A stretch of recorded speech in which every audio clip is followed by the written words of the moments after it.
আপনাদেরকে যদি বলা হয় চিড়িয়াখানার সবথেকে সুন্দর প্রাণী কোনটি, তাহলে আপনারা কি উত্তর দিবেন? নিশ্চয়ই ময়ূর। আর সেই ময়ূর যদি আসলে পাখ না মেলে থাকে তাহলে তো অসাধারণ।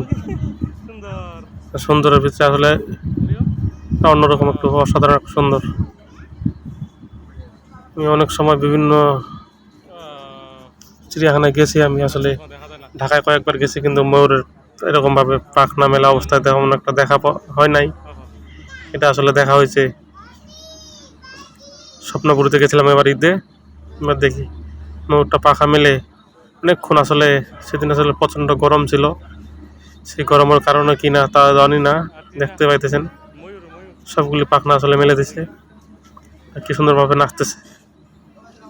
ছোটবেলায় পড়ছিলাম ময়ূর নাচে পেখম তুলে, আসলে এটা সরাসরি কখনো দেখা হয় নাই, যে এখন দেখতেছি, আপনাদেরকেও দেখাইতেছি।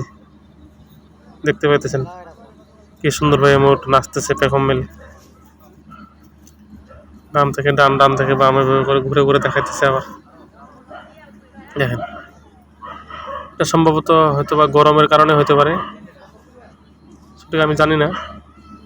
দেখেন, ওয়াও, অসাধারণ, অসাধারণ, ওয়াও। আসলে এরকম ভিউ আসলে সচরাচর দেখা যায় না।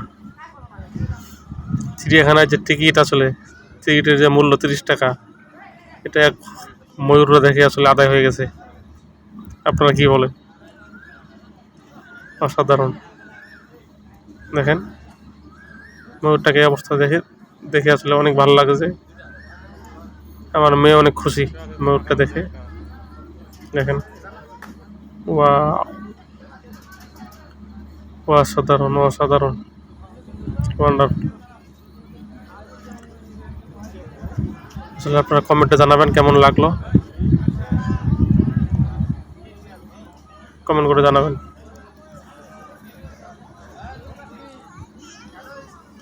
ওয়াও, ময়ূর আসলে দুইটা আছে, কিন্তু একটা পাখা মিলছে।